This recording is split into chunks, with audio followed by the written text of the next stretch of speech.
अब देखो क्या पढ़ रहे हैं हम, मोनेरा जगत पढ़ना है हमें। अब विवेकर का जो 5 जगत वर्गीकरण था उसमें हमने बात करी थी कि जो जीवन का विकास हुआ था तो सरल अकोशिकी, क्या टर्म यूज कर रही हूँ मैं, अकोशिकी मीन्स के इनके चारों तरफ क्या होगा, कोशिका भित्ति नहीं पाई जाएगी, कोशिका झिल्ली नहीं पाई जाएगी, सिर्फ एक हल्की सी दिखेगी जो हमको कोई स्पष्ट नज़र नहीं आएगी, क्लियर हम देख नहीं पाएंगे। तो कोई कोशिका में स्पष्ट नज़र नहीं आएगा क्योंकि उनके चारों ओर भी कोशिका झिल्ली का अभाव होता है, सुगठित केंद्रक का अभाव होता है। तो ऐसे सूक्ष्म आकार वाले 2 पेड़ों की कोशिका वाले जीव क्या कहलाते हैं, मोनेरा जगत। यानी जो भी जीव ऐसा मिलेगा उनको कहाँ रखा गया, मोनेरा जगत। ठीक, अब देखो जो जगत मोनेरा है उस जगत मोनेरा को कोशिकी संगठन के आधार पर इन 3 कैटेगरी में बांटा गया है, जबकि शरीर रचना के आधार पर इन 2 भागों में बांटा गया है। बात एक ही है लेकिन कहने का तरीका अलग अलग है। पहले हम इसकी बात कर लेते हैं। कोशिकी संगठन, कोशिकी संरचना के आधार पर देखिए आप, जीवाणु, एक्टिनोमाइसीट्स और साइनोबैक्टीरिया या साइनोजीवाणु, ये 3 कैटेगरी मानी गई है। ठीक, अब यहाँ देखो ये जो जीवाणु है, इस जीवाणु के हमने क्या दिए, 6 विभाग दिए, यानी ये जीवाणु 6 तरीके के हो सकते हैं जितने भी जीवाणु हो। तो पहला कौन सा है, माइकोप्लाज्मेटा। दूसरा मतलब जीवाणु के जो, हाँ वही, ये जीवाणुओं को इन वर्गों में बांटा गया। पहला कौन आ रहा है, माइकोप्लाज्मेटा। दूसरा तीसरा चौथा बैक्टीरिया, फोर्थ स्पाइरोफिट और 5वां मीसोबैक्टीरिया। अब आगे जब आप पढ़ोगे तो ये सब नाम आएंगे तो आपको कम से कम ये तो याद होना चाहिए कि ये सब चीज़ें क्या है, कि ये बैक्टीरिया को इन वर्गों में बांटा गया है। ठीक है, अब माइकोप्लाज्मेटा श्रेणी में जो बैक्टीरिया रखे गए हैं उनकी क्या विशेषता है, देखो मैंने लिखी थी कि ये गतिहीन बैक्टीरिया होते हैं, इनके अंदर गति नहीं होती है। फिर क्या लिखा मैंने, उनका आकार कैसा होता है, अनिश्चित होता है, और ये कैसे होते हैं, परजीवी होते हैं। तो ऐसे बैक्टीरिया की श्रेणी में आएंगे माइकोप्लाज्मेटा। दूसरा लिखा हमने या रिकेट्सिस, एक वैज्ञानिक के नाम पर भी है और अमेरिका के रोग विज्ञानी रिकेट्स के नाम पर इनका क्या रखा गया, इन बैक्टीरिया का नाम रखा गया। ठीक है, अब इनकी विशेषता क्या है, देखो आकार बड़ा होता है और ये बैक्टीरिया जो खून पीने वाले जीव होते हैं, बाह्य परजीवी, उनके ऊपर परजीवी के रूप में पाए जाते हैं। वो तो ऑलरेडी है लेकिन ये उनके शरीर में पाए जाते हैं। क्लियर है, बड़े आकार। हाँ, इनकी तुलना में इनका आकार कैसा होगा, बड़ा। फिर अगला, वैसे तो हम जीवाणुओं को देख ही नहीं सकते, देख पाते तो अभी हम इस कमरे में कोई भी नजर नहीं आते, मुंह पे कपड़े बांध के रहते। क्यों, क्योंकि करोड़ों बैक्टीरिया हैं, अभी मैं बोल रही हूँ, हम सभी सांस ले रहे हैं, खा रहे हैं, पी रहे हैं, भले कितने ही भोजन पैक करके लाओ आप, वहाँ से यहाँ तक मुंह में आएगा तो जो वायुमंडल में जर्म्स है वो तो चिपकेंगे और हमारे शरीर में जाएंगे, लेकिन हमारा इम्यून पावर अच्छा है तो हम स्वस्थ हैं। आप सूक्ष्म जीवों से हम कहीं बच ही नहीं सकते। ठीक, इसके बाद अगला क्या आता है, कैटेगरी फिलामेंट। देखो इसकी विशेषता क्या लिख रखी है, फिलामेंटस होंगे ये तंतुवत, यानी ये इस तरीके के होंगे, फिलामेंटस होंगे। और क्या कहा गया है इनको, आयरन बैक्टीरिया। ठीक है, इसका उदाहरण दिया हुआ है क्लेमाइडियम, ये होता है कौन सा, क्लेमाइडियम बैक्टीरिया। फिर अगली कैटेगरी दी हुई है यू बैक्टीरिया। अब ये सबसे विकसित प्रकार के बैक्टीरिया होते हैं और इसका उदाहरण दिया हुआ है इस्चेरिचिया। ठीक है, सबसे विकसित प्रकार के जितने भी बैक्टीरिया है सबको कहाँ जगह मिली है, यू बैक्टीरिया में रखा गया है। फिर अगला आया स्पाइरोकीट, यानी ये लंबे भी होंगे, ये ऐसे और भी कैसे होंगे, ऐसे कुंडले भी होंगे। तो ऐसे बैक्टीरिया क्या कहलाएंगे, स्पाइरोकीट, और इसका उदाहरण दिया है ट्रेपोनिमा। ठीक, और यहाँ मैंने लिखा सिफिलिस, ये इसलिए लिखा कि जो ट्रेपोनिमा बैक्टीरिया है इसके द्वारा ह्यूमन बीइंग में, मानव में प्रजनन अंगों, रिप्रोडक्टिव ऑर्गन में जो जेनाइटल डिसीज होती है, जननांगों की जो बीमारी होती है सिफिलिस, ये होती है ट्रेपोनिमा के द्वारा। कहीं ट्रिपेनिमा भी लिखा हुआ है, यहाँ ट्रेपोनिमा लिखा हुआ है, ये बहुत है। ठीक है, इसके बाद अगला मिक्सोबैक्टीरिया। ठीक, क्या विशेषता होगी, ये लंबे फिलामेंट नहीं, फिलामेंट नहीं, शलाका के समान होंगे, मतलब लंबे होंगे और जैसे ये दिख रहा है कि नहीं चौक का शेप, ऐसे लंबे। रॉड्स एंड कॉन्स होती है, रॉड्स शलाका जिनको बोलते हैं, और ये कुछ इस तरीके की खम्बे नुमा, चपटी स्केल नुमा ऐसे। और इनके अंदर क्या होता है, सेल वाल, लचीली सेल वाल पाई जाती है, यानी इनका आकार क्या हो सकता है, चेंज हो सकता है। लचीला है, ये बदलेंगे फिर वापस उसी शेप में भी आ सकते हैं। फिर इनके अंदर स्लाइडिंग क्या होती है, मूवमेंट होती है, फिसलन गति होती है, इसलिए इनको क्या कहा जाता है, स्लाइम मोल्ड। अवपंक कवक एक शब्द आता है, इनको सभी स्लाइम मोल्ड को भी इसमें रखा गया मिक्सोबैक्टीरिया श्रेणी। ये समझ में आया, ये है इसका डिवाइडेशन कोशिकीय संगठन के आधार पर जीवाणु का। ठीक, फिर अगला जो है मोनेरा जगत में कौन आए, एक्टिनोमाइसीटीज। एक्टिनोमाइसीटीज में इनको रखा गया, फिलामेंटस बैक्टीरिया को रखा गया। इन सब की डिटेल हम पढ़ेंगे, अभी भी हम क्लासिफिकेशन देख रहे हैं मोनेरा जगत में किन किन को रखा गया है।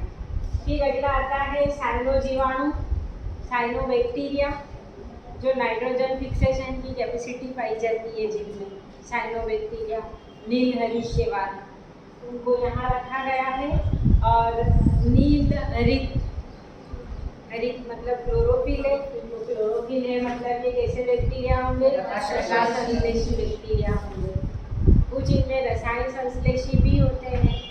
ठीक, अब शरीर रचना के आधार पर देखिए क्या होंगे, आर्की बैक्टीरिया और यू बैक्टीरिया। अब पहले हम यू बैक्टीरिया की बात कर लेते हैं। यहाँ हमने लिखा सबसे विकसित जीवाणु कौन होते हैं, यू बैक्टीरिया।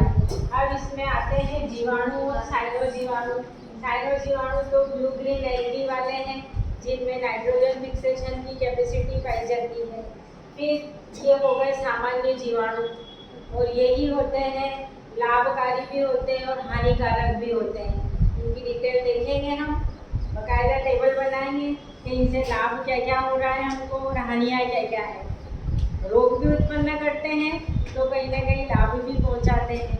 ठीक है, अब अगला यहाँ पर है, ये बहुत इम्पोर्टेंट चीज़ कि आर्की बैक्टीरिया को विषम परिस्थितियों का जीव क्यों कहा जाता है, या आर्की बैक्टीरिया को जीवित जीवाश्म क्यों कहा जाता है।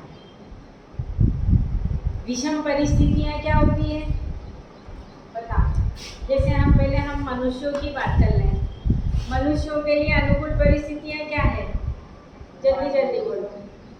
पर्याप्त वायु, पर्याप्त वायु मतलब ऑक्सीजन होना सांस लेने के लिए, और पानी की उपलब्धता होना, और भोजन, और टेम्परेचर सही होना। यानी 25 डिग्री तक है तो हम कोई पसीना नहीं पहुँच रहे, कुछ नहीं कर रहे, कोई तकलीफ भी नहीं हो रही है, लेकिन इससे कम होता है तो अपन कुछ ओढ़ने का ढूंढते हैं कि ठंड लगेगी। इससे थोड़ा सा आगे आओगे आप, 27-28 पे भी पहुँचोगे तो आपको लगेगा एक पे पंखा चला लेते हैं। हाँ, यही सोचते हैं, ठीक है। वो 4 पे चला लो तो फिर क्या सोचते हैं, ठंड लगेगी। यही होता है, मतलब हम रह नहीं सकते, हमारे अनुकूल परिस्थितियाँ आए तो ही हम रह पाते हैं। अब इन आर्किबैक्टीरिया को क्या कहा गया, विषम परिस्थितियों का, और ये ऐसी कंडीशंस में पाए जाते हैं जो आदि पृथ्वी के ऊपर वातावरण था, यानी वहाँ ऑक्सीजन भी प्रॉपर नहीं थी, दूसरी गैसें भी थी और पानी भी नहीं था, मिनरल्स की मात्रा ज़्यादा थी, यानी कुल मिलकर सामान्य से अलग परिस्थितियों में जीवित रह रहते हैं। इसलिए इनको क्या कहा गया, विषम परिस्थितियों का जीव या जीवित जीवाश्म।